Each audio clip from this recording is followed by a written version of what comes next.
Oke guys, halo semua, welcome back lagi di channel gue, pastinya di channel The Felix TM. Oke, di video kita kali ini gue bakal membahas suatu hal yang cukup menarik banget buat kalian. Jadi kita bakal langsung saja. Tapi sebelum itu jangan lupa tekan tombol like dan subscribe-nya biar gue sering-sering upload, hati gue pastinya semakin tenang coy. Oke, jadi di video kita kali ini gue bakal kembali lagi untuk membahas game Rise of Eros lagi. Dan kali ini gue bakal kasih kalian tips build untuk persona kita yang terbaru. Karena di sini ada dua persona, jadi gue bakal bahas satu persatu terlebih dahulu. Yang mana untuk di nomor satu gue bakal bahas Pale Blade Kelera. Jadi ini merupakan salah satu persona kita yang terbaru dan gue bakal bahas untuk tips build-nya kayak gimana. Jadi langsung saja, tapi sebelum itu gue bakal review dulu untuk skillnya, baru gue bakal kasih nanti untuk build dan fokus statnya seperti apa. Jadi langsung saja. Untuk yang pertama di sini kita masuk di basic attack-nya, di mana dia akan memberikan damage bertipe single target dengan persentase 300 plus 270% berdasarkan attack. Jadi cuma damage saja. Kemudian untuk yang berikutnya di skill spesial, dia akan berikan damage bertipe single target dengan persentase 350% berdasarkan attack. Kemudian jika seandainya Kelera itu memiliki overload mode status, nanti untuk musuh yang di sebelah kiri dan kanan itu akan terkena damage juga dengan total 175% berdasarkan attack. Untuk yang berikutnya di sini dia juga memiliki efek skill pasif tambahan, yang mana saat dia menyerang musuh menggunakan aktif attack, di sini dia akan mengabaikan shield yang dimiliki oleh musuh kalian dan akan langsung fokus menyerang HP-nya. Kemudian dia juga akan mengurangi 80% efek shield dari musuh kalian yang terkena damage dari skill spesialnya. Ya, secara overall untuk skill ini lumayan. Dan lanjut lagi kita masuk ke skill ultimate-nya. Yang mana di sini saat si caster itu tidak dalam mode overload status, sebelum dia menggunakan skill, dia akan mendapatkan overload mode statusnya. Kemudian dia akan menyerang musuh bertipe single target dengan total 400% berdasarkan persentase attack. Berikutnya di sini saat si Kelera itu dalam mode overload status, saat alias kalian menggunakan skill ultimate, dia akan meningkatkan turn gauge-nya sebesar 24. Lalu berikutnya di sini, jika seandainya Kelera itu dalam mode overload status, saat menggunakan skill ultimate-nya itu akan memberikan damage bertipe single target dengan total 800% berdasarkan attack. Namun untuk musuh yang di sebelah kiri dan kanan itu akan terkena damage juga dengan total 400% berdasarkan attack. Kemudian di sini untuk skill damage-nya bakal ditingkatkan sebesar 100%.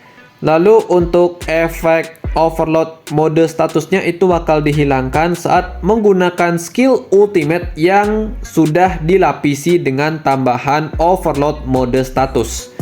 Dan kemudian di sini untuk skill ultimate-nya bakal di reset. Jadi nanti saat kalian menggunakan skill ultimate itu bisa digunakan kembali nanti di next putarannya. Namun jika seandainya si Kelera itu menggunakan skill ultimate dalam mode overload statusnya. Jadi kalau kalian menggunakan skill ultimate dalam keadaan tidak dalam mode overload status, nah jadi ultimate skill cooldown-nya bakal sama seperti biasa, yaitu 3 putaran coy. Berikutnya di sini dia juga punya skill pasif tambahan untuk di ultimate skill-nya, yang mana ada 2. Untuk nomor 1 di sini untuk semua skill yang digunakan itu akan difokuskan untuk ke skill ultimate-nya.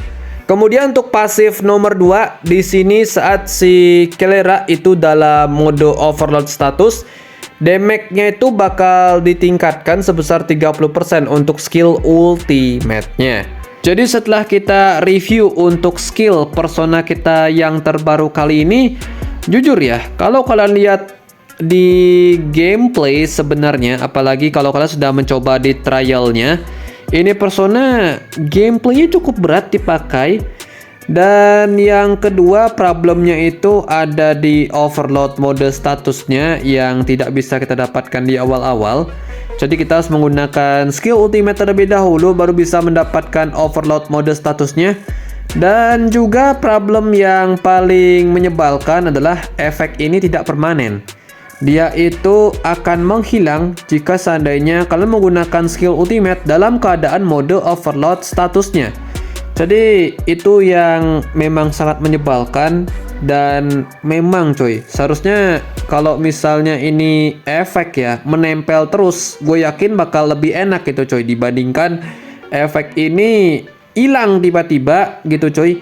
Ya walaupun untuk putaran berikutnya kalian bisa menggunakan skill ultimate-nya dia ini lagi, karena skillnya ini bakal di reset saat kalian menggunakan ultimate skill dalam keadaan mode overload status. Tapi tetap aja nanti kita harus menunggu sekitar 3 putaran lagi baru bisa kita menggunakan skill ultimate dalam keadaan overload mode statusnya. Ya memang gameplay yang sangat berat ya untuk Persona kita yang terbaru ini, karena ada problem juga nih di reliknya dia ini coy. Untuk relik ini ya kalian bisa lihat ya, di sini sebenarnya yang meningkat itu cuma damage saja guys, tidak ada apa-apa lagi selain damage. Jadi memang tidak ada tambahan lain coy yang bisa memberikan support efek gitu coy, biar dia itu bisa dapat overload mode statusnya di awal-awal. Jadi problem banget. Dan itulah kenapa menurut gue ini Persona kayak mid range banget ya untuk gameplaynya. Walaupun seharusnya ini Persona punya damage yang sangat besar, tapi ya karena overload mode statusnya itu bisa menghilang, jadi itulah kenapa gameplaynya dia itu sangat berat dipakai coy. Nah jadi ya mungkin biar video ini tidak terlalu lama, gue bakal bahas dulu untuk tips build dan juga fokus statnya. Jadi langsung saja untuk yang pertama di sini build settingnya kalian bisa menggunakan settingan seperti ini ya. Nah, jadi karena ini Persona damage dealer, kalian bisa menggunakan settingan seperti ini. Ya, ini udah biasa lah untuk damage dealer pada umumnya. Settingan seperti ini udah paling wajib lah untuk mereka. Dan untuk gameplaynya dia ini nggak cocok dipakai di Colosseum ya guys.